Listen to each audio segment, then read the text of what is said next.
Hola a todos, ¿cómo están? Me da gusto saludarlos. Les doy la bienvenida una vez más y espero me puedas acompañar hasta el final.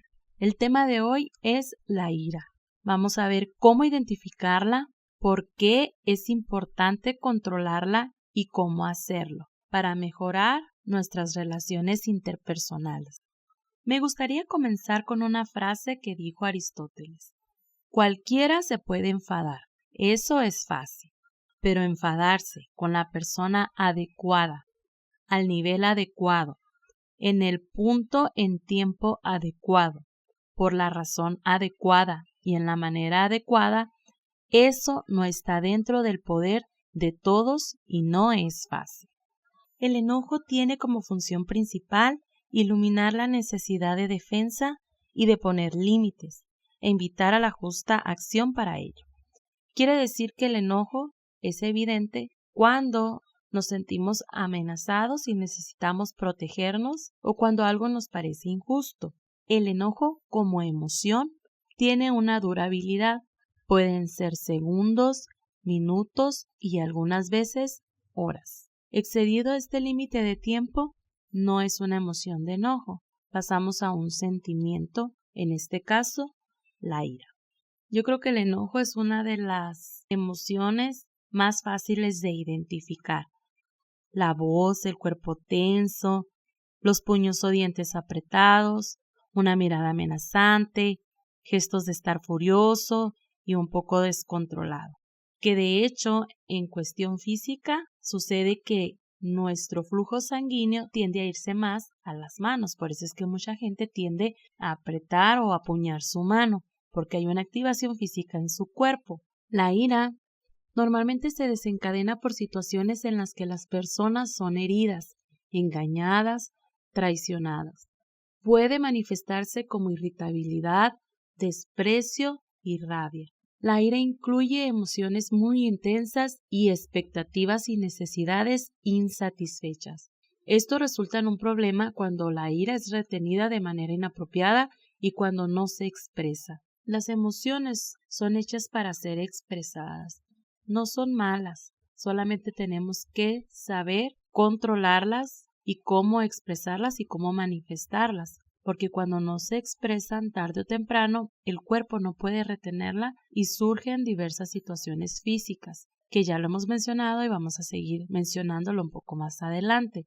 Hay estudios que mencionan que hay rasgos, características o tendencias de cierto tipo de personalidad. Eso tiene que ver con la manera en que una persona normalmente percibe las cosas, siente, cómo cree, cómo actúa e incluso incluye el temperamento. Quiere decir que hay ciertos genes que pueden predisponer a unas personas a un estado o a un humor de genio. El comportamiento rebelde o antagonista también puede ser vinculado con genes identificables. Esto quiere decir que la agresión, la irritabilidad, los rasgos relacionados a la ira pueden ser más difíciles de controlar para algunas personas que otras. Probablemente a ti te ha tocado conocer a una persona que le cuesta más controlar su enojo, o puede ser que tú seas una de estas personas que le cuesta controlar más el enojo que a otras. E incluso puede ser evidente en la misma familia. A veces una persona puede molestarse más fácilmente que otra y decimos, cálmate, no tienes por qué enojarte así, tan fácil, solamente respira, pero para la otra persona puede no ser tan fácil con la técnica de respiración controlarse. Naturalmente hay personas más calmadas y menos irritables que otras. Es decir, una persona puede ser más susceptible a irritabilidad y puede que esta persona no sea consciente de que puede haber una dificultad emocional. Sin embargo, el hecho de que haya genes que predisponen a no poder controlar la ira no quiere decir que no se pueda controlar o no se pueda controlar el comportamiento. Aquí involucra lo que es la cultura, los valores personales, el pensamiento, una variedad de factores. Inclusive tiene que ver en cómo una persona procesa la información, cómo evalúa, cómo recuerda, cómo aprende, cómo resuelve problemas e incluso en cómo toma decisiones. La ira no es sinónimo de agresión. Mucha gente relaciona la ira con agresión. No debe de ser así, aunque normalmente la ira va acompañada de agresión. La ira y la agresión no son sinónimos. Es posible enojarse sin agredir. La agresión es una respuesta que se elige respecto a la ira. Además, la agresión no es catártica y no hace que la ira disipe. Esto lo podemos ver en algún conflicto entre dos personas que llegan hasta los golpes. El hecho de que la persona se enoje y le pegue a la otra por haberle dado la cachetada no quiere decir que ya pasó la ira. Todo lo contrario, sigue hasta que alguien lo separe. La agresión puede escalar a lo que es la hostilidad. No podemos nosotros controlar cuándo nos vamos a enojar, ¿verdad? Hay situaciones que son inesperadas. No nos avisa. Ay, ahorita te vas a enojar por esta circunstancia. Nosotros no podemos controlar lo que va a suceder, ni siquiera si nos vamos o no nos vamos a enfadar, pero sí podemos controlar cómo manejamos el enojo o la ira. La expresión de la ira sí es una elección y sí se puede controlar. Hay pensamientos que pueden provocar la ira. Algunos de estos pensamientos son el culpar, el juzgar, el planificar represalias, pensar sobre venganza, imaginarse que la otra persona tiene malas intenciones. Cuando nosotros estamos generando este tipo de pensamientos, tendemos a la ira. Cuando nos llevamos pensando y rumiando, se puede provocar un estado de excitación físico que torna a alimentar pensamientos iracundos. En los conflictos, la ira hace que las partes piensen sobre cómo protegerse. No olvidemos que la ira se desencadena por heridas, por expectativas o por necesidades insatisfechas. Cuando nosotros nos sentimos amenazados por alguna situación que pueda provenir por heridas, hace que nosotros intentemos protegernos. Un ejemplo de algún conflicto puede ser que en nuestra infancia no se nos permitió expresar nuestras emociones. Aunado a eso, crecimos con baja autoestima. Entonces, cuando una persona tiene un desacuerdo con nosotros, podemos nosotros ponernos irritables y enojarnos porque nos están señalando un error y nosotros, en base a nuestra experiencia, pensamos que tiene que ver con nuestra persona, no con la acción que nosotros estamos teniendo. Yo menciono esto y lo pongo de ejemplo. Cuando llamas la atención a un niño, si un niño está sentado a la mesa comiendo y se le cae el vaso de agua o de jugo, si nosotros nos enojamos y tendemos a irnos en contra de su persona, estamos lastimando y dañando su estima. Por ejemplo, en vez de decir, ay, ten más cuidado, levanta el vaso, sé que fue un accidente y limpiamos, tendemos a decir, ay, es que eres muy torpe. Ahí estamos contra la persona y no contra la acción. Esto puede provocar enojo en los niños. Lo mismo es en los adultos. A veces no nos damos cuenta o entramos en conflicto porque creemos que es en base a una herida que nosotros tenemos y no es en base a la situación en sí. Por eso podemos hacer un conflicto pequeño en algo muy grande. Otro ejemplo, una discusión en pareja. Supongamos que el esposo trabaja todo el día y en la noche cuando llega cansado. Entonces la esposa empieza a reclamar y decir, es que no tienes tiempo para mí, es que te la pasas trabajando. Probablemente el problema en sí no es que pase mucho tiempo trabajando, sino que hay una necesidad insatisfecha que es de atención. Si la persona trabajara todo el día, pero al llegar a casa toma por lo menos media hora para platicar con ella, para saber cómo le fue en su día, no se genera un conflicto. Pero a veces no sabemos expresar nuestras necesidades o ponemos una alta expectativa en alguien y cuando la persona no la cumple, aun sin ella saber qué expectativas se tiene de ella, pues nos sentimos enojados. Supongamos que yo voy a visitar a un amigo por su cumpleaños y el amigo está esperando que yo le lleve cena, que le lleve un regalo. Entonces yo llego sin nada y se enoja y yo no entiendo la razón de su enojo. Es porque él puso una expectativa en la otra persona que ni siquiera se comunicó esa expectativa y está generando un malestar. Y muchas de las ocasiones la ira puede venir desencadenada por heridas. Alguna situación, alguna experiencia desagradable que vivimos que puede estar presente en nuestra vida y no la hemos trabajado y perdura en el tiempo, puede estarnos afectando.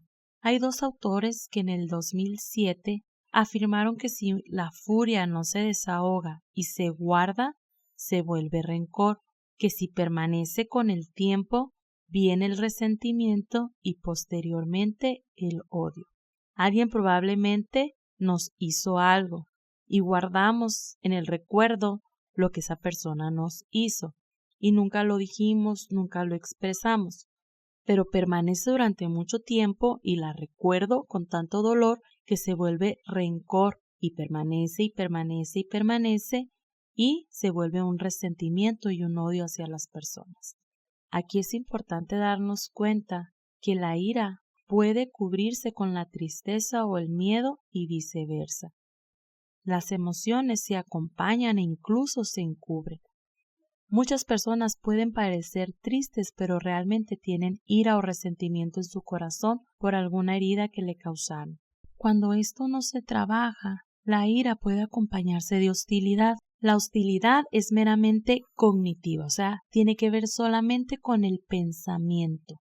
Involucra creencias, expectativas, actitudes negativas duraderas y estables sobre los otros. Es la tendencia a esperar lo peor de los demás, estar siempre a la defensiva y siempre alerta. Es un fenómeno que a largo plazo puede persistir sin necesidad de que ocurra un evento específico y usualmente va a estar dirigido hacia otra persona. La ciencia dice que la hostilidad normalmente se acompaña de cierto grado de cinismo, por lo tanto se le llama hostilidad cínica. El cinismo es una creencia negativa hacia la humanidad en general.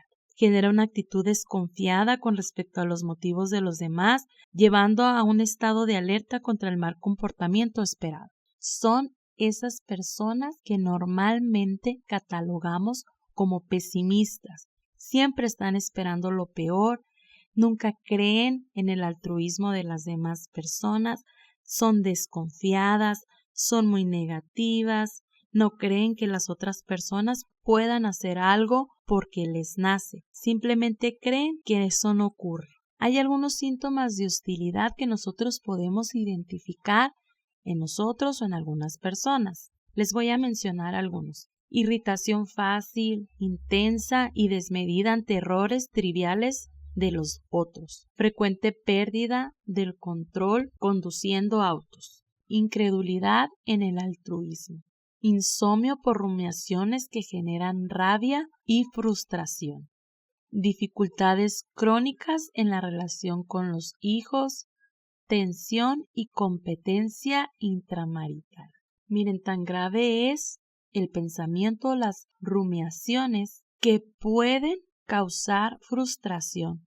Hay evidencia que demuestra que las representaciones de eventos pasados, o sea, estar recordando situaciones pasadas que desencadenaron estrés o alguna herida en nosotros que permanecen durante mucho tiempo, pueden causar problemas cardíacos e incluso pueden prolongarse durante las horas del sueño. ¿Qué quiere decir esto? Que tú puedes haber estado pensando unas 5 horas antes de dormir sobre una situación que te provocó ira o alguna herida y pasa 1 hora, 2 horas, te duermes y durante el sueño se sigue produciendo a nivel físico esa actividad automática, la rumiación, que es estar pensando o recordando, y la preocupación realizan un incremento en la actividad física que prolonga el estrés. Esto quiere decir que puedes haber pensado durante la tarde o rumiando pensamiento de situaciones que te provocaron heridas y cuando te vas a dormir tu pensamiento sigue activo en esa área, incluso durante el sueño. Yo les mencionaba que la ira puede encubrirse con otras emociones. El 36% en un estudio que se realizó de pacientes con diagnósticos de depresión había ira. En personas con trastorno bipolar el 61% tenía ira. Y en trastornos de estrés postraumático el 48% presentaban ira. En otro estudio, en 1998, encontraron que 1/3 de los pacientes deprimidos presentan ataques de ira acompañados de activación automática. Quiere decir que muchas personas que tienen diagnóstico de depresión están presentando ira, resentimiento, odio e incluso rencor. Por eso es importante analizar si estamos experimentando una emoción, el enojo, o si ya estamos pasando a un grado más alto de un sentimiento o de un rencor como lo es la ira. Y quiero contarte la historia de una persona en la Biblia que experimentó la ira.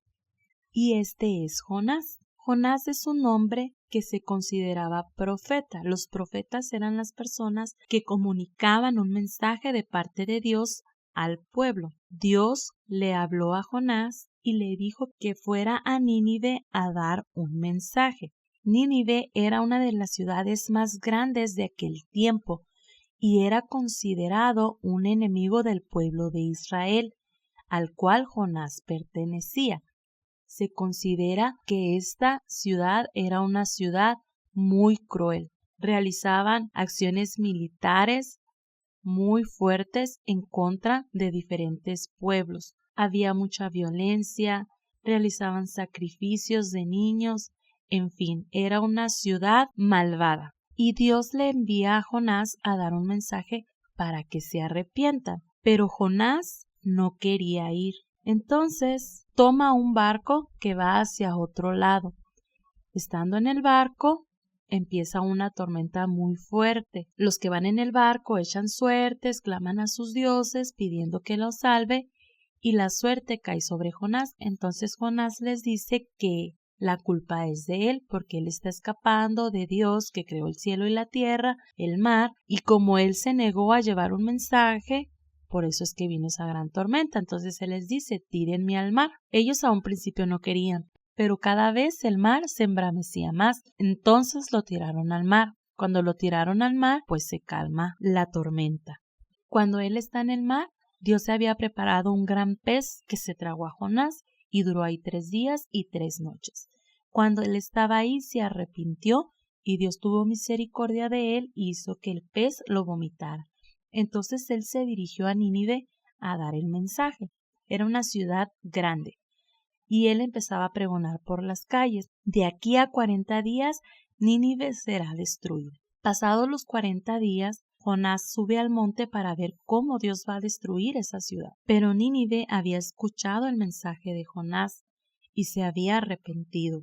Toda la ciudad, incluso el rey de esa ciudad, dice la Biblia que se sentó en cilicio y se vistió de luto y proclamó ayuno en toda la ciudad de Nínive y les decía que cada uno se arrepintiera de su mal camino. Entonces Dios tuvo misericordia de esa ciudad y vio Dios lo que hicieron, que se convirtieron de su mal camino y se arrepintió del mal que había dicho que les haría y no lo hizo. Pero Jonás, que era el profeta al que Dios había enviado a predicar en esta ciudad, se enojó en extremo y oró a Jehová y dijo, ¿no es esto lo que yo decía estando aún en mi tierra? Por eso me apresuré a huir a Tarsis, porque yo sabía que tú eras Dios clemente y piadoso, tardo en enojarte y de grande misericordia, y que te arrepientes del mal. Ahora pues, Jehová, te ruego que me quites la vida, porque mejor me es la muerte que la vida. Aquí estamos viendo que Jonás estaba airado. prefería morirse antes que ver a su enemigo bien.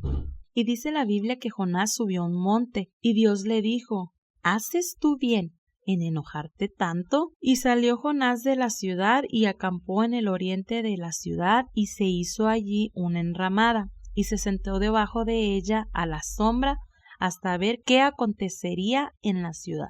Y Dios preparó una calabacera, la cual creció sobre Jonás para que hiciese sombra sobre su cabeza y le librase de su malestar. Y Jonás se alegró grandemente por la calabacera.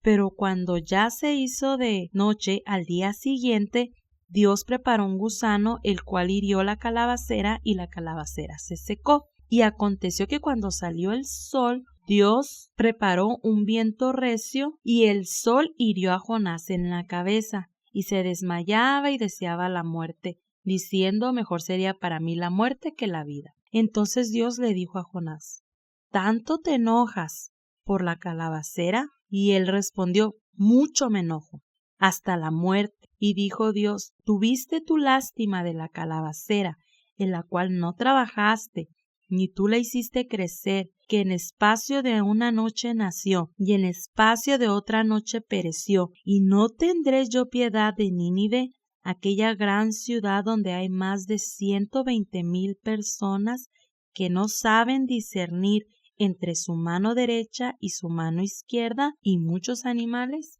Dios estaba mostrando misericordia hacia el enemigo de este profeta. Muchas veces nosotros nos enojamos, más bien nos airamos a tal grado que preferimos morirnos que ver que a la persona que nos hizo daño le vaya bien. Pero no es esto lo que Dios quiere. Esto es darle control a la otra persona sobre nuestra propia vida. Cuando nosotros dejamos que las heridas que alguien más nos hizo nos sigan afectando, la otra persona que la hizo sobre nosotros sigue teniendo control de nuestra vida. Dios no quiere que nosotros seamos esclavos de heridas, de necesidades insatisfechas, de todo aquello que pudo habernos lastimado. Y quiero darte algunos consejos de cómo empezar a controlar tu ira, cómo empezar a sanar de forma adecuada. Para las cuestiones diarias, triviales o cotidianas, uno de los consejos que puedo darte es: cuida tus palabras y cuida el tono de voz. Proverbios 15:1 dice: la blanda respuesta quita la ira, mas la palabra áspera hace subir el furor. Si una persona te grita y tú contestas gritando, el conflicto se va a hacer más grande. Pero si una persona te grita y tú respondes tranquilamente, ese conflicto no va a escalar a más. Proverbios 26:20 dice: sin leña se apaga el fuego, y donde no hay chismoso, cesa la contienda. Ustedes saben que cuando se pone una fogata y el fuego se va apagando, se pone más leña para que la lumbre vuelva a tomar fuerza. Es lo mismo. Cuando nosotros no damos motivos a que tome más fuerza el conflicto, vamos a tener mayor tranquilidad. Otra recomendación es ser pacientes. Proverbios 16:32 dice: mejor es el que tarda en airarse que el fuerte, y el que se enseñorea de su espíritu que el que toma una ciudad. ¿Qué quiere decir? Que es mejor ser paciente que poderoso, que más vale tener control propio que conquistar una ciudad. Efesios 4:26 y 27 dice: airaos, pero no pequéis, no se ponga el sol sobre vuestro enojo, ni deis lugar al diablo. Quiere decir que no dures todo el día enojado. O sea, sí puedes enojarte por alguna situación, pero no dejes que se prolongue por tanto tiempo. Otra recomendación es: cuida tus pensamientos. Proverbios 21:5 dice: los pensamientos del diligente ciertamente tienden a la abundancia, mas todo el que se apresura alocadamente de cierto va a la pobreza. No hay que apresurarnos a sacar conclusiones, a hacer juicio, a planificar algo, sino que hay que cuidar el pensamiento porque eso nos va a llevar a la abundancia. Mi cuarta recomendación es evalúa la situación. ¿Realmente tiene solución o no tiene solución? ¿Realmente vale la pena o no vale la pena enojarme o actuar de cierta o tal forma? Proverbios 21:23 dice: el que guarda su boca y su lengua, su alma guarda de angustia. Proverbios 25:28 dice: como ciudad derribada y sin muro es el hombre cuyo espíritu no tiene rienda. Quiere decir que cuando nosotros le damos rienda suelta a nuestras emociones, nos estamos quedando sin protección. Suena irónico porque normalmente reaccionamos para protegernos, pero cuando no es de una forma controlada o correcta, realmente en vez de proteger, nos estamos quedando sin protección. Le estamos dando herramientas a la otra persona para que pueda herirnos. Y por último, deja la venganza en manos de Dios. Muchas situaciones que nosotros pudimos experimentar que fueron dolorosas, que causaron grandes heridas que hasta el día de hoy nos afectan, es mejor dejar que Dios dé el pago a esas personas de todo lo que han hecho.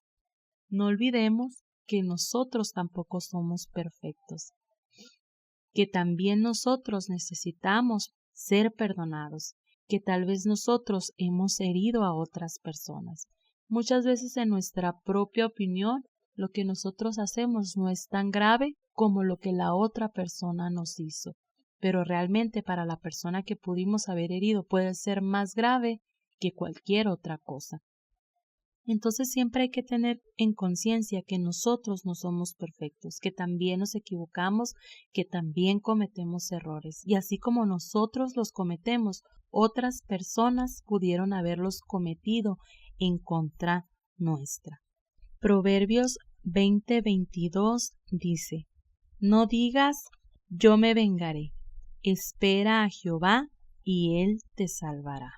Romanos 12:19 dice: no os venguéis vosotros mismos, amados míos, sino dejad lugar a la ira de Dios, porque escrito está: mía es la venganza, yo pagaré, dice el Señor.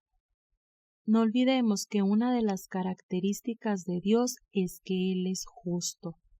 Él va a dar el pago a cada uno de nosotros por las acciones cometidas, así como también dará la recompensa por nuestras acciones. Nuestras acciones tienen consecuencias. Las acciones de cada uno de nosotros tienen consecuencias. Entonces a Dios le corresponde dar el pago de esas acciones. A Él le corresponde la venganza, no a nosotros. Por más dolorosa que sea la situación que nosotros hayamos experimentado y que esté provocando heridas en nosotros, no nos corresponde a nosotros vengarnos, ni mucho menos estar deseando el mal a esa persona.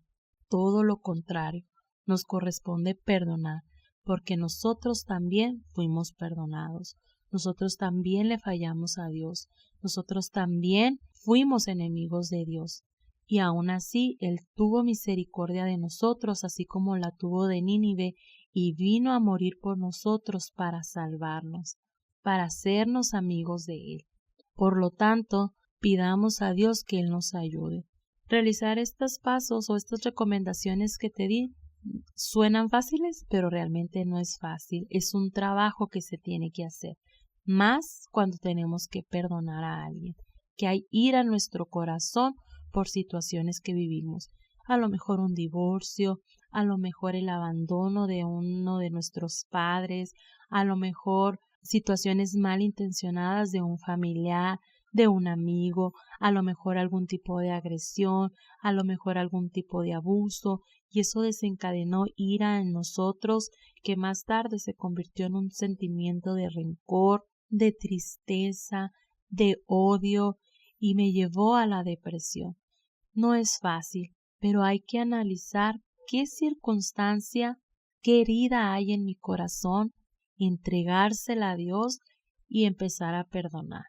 El perdón tiene que trabajarse, tengo que estarlo repitiendo. No quiere decir que porque yo digo que perdono un día, al día siguiente ya me voy a sentir bien. No, es un trabajo constante hasta que sea de forma natural, que verdaderamente yo ya no sienta rencor, que verdaderamente ya no sienta odio por esa persona o ganas de vengarme o ganas de desearle un mal. Pero nosotros debemos entender que Dios es el que hace una obra especial en nosotros.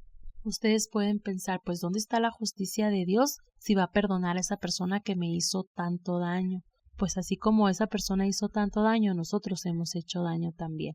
Ante los ojos de Dios, cualquier forma en la que nosotros hayamos actuado mal tiene que tener sus consecuencias. Pero lo que Él quiere en esta hora es que nosotros podamos perdonar y sanar cualquier herida en nuestro corazón, que podamos entregarle a Él todo aquello que nos afecta. Cuando nosotros lo dejamos en sus manos, vamos a poder descansar y saber que Él está en control de todo, principalmente para que nosotros podamos ser libres de toda atadura, porque eso, la ira, nos vuelve esclavos de un sentimiento o de un rencor. Así que yo te invito a que evalúes, puedes analizarlo, puedes escribirlo, puedes meditarlo e incluso puedes pedirle a Dios que te ayude o te revele si hay algo que tú no estás consciente, pero quedó en tu inconsciente y te está provocando algún tipo de enfermedad, algún tipo de mal genio, algún tipo de comportamiento. Así que, como ya lo hemos hecho antes, te invito a que me sigas en esta oración. Señor Jesús, te doy gracias porque tú me enseñas y porque tu amor es tan grande que tú quieres hacerme consciente de qué heridas están presentes en mi corazón para que puedas sanarlas. Sé que puede ser difícil recordar o revivir alguna situación que fue muy dolorosa, pero es mejor recordarla y sanarla a que siga en mi mente, a que siga en mi corazón durante tanto tiempo y vivir esclava de una situación que marcó mi vida. Por eso, en esta hora te pido que tú me ayudes a sanar. Te quiero entregar esta situación que me provocó enojo, ira, resentimiento, odio hacia esta persona. Puedes tú mencionarlo. Te pido que me perdones por todo lo que yo he guardado en mi corazón, que me ha enfermado, que me ha hecho tomar malas decisiones, que me ha hecho introducirme a algún tipo de vicio o algún tipo de adicción o incluso llevarme a la depresión. Te pido que me perdones porque no fue correcto guardarlo en mi corazón. Así como no fue correcto lo que esa persona me hizo, ni la herida que abrió, pero tú eres el que tiene control de todas las cosas. A ti te pertenece la venganza, yo la entrego delante de ti, yo me despojo, yo renuncio a lo que siento por esta persona. ¿Puedes tú mencionarla? Y declaro sanidad en mi corazón, en mis pensamientos, en mi mente, en mi cuerpo. Haya sido una agresión física, haya sido una agresión verbal, de cualquier índole, yo la entrego delante de ti y perdono, porque quiero ser una persona sana en mis emociones, una persona libre, una persona que no se comporte por las circunstancias que la marcaron, sino que pueda ser libre y tomar decisiones y comportarme como una persona plena. Y sé que solamente tú lo puedes hacer. Yo entrego delante de ti todo aquello que me hiere, que me lastima, que me produce dolor o que tanto tiempo ha estado en mí que ha provocado situaciones físicas de enfermedad en mi corazón, en cada uno de mis órganos. Lo entrego delante de ti y recibo la sanidad que tú me das en esta hora, en el nombre de Jesús. Amén. Espero que este episodio te haya servido, que puedas ir trabajando en tus emociones y que puedas sentirte cada día mejor, que cada día puedas tomar mejor decisión, que cada día puedas sentirte más contenta, más plena. Espero que lo hayas disfrutado. ¿Te gustaría conocer de algún otro tema? Puedes decírmelo y con gusto podemos traerlo. Espero que tengas un lindo día. Nos vemos pronto. Hasta luego.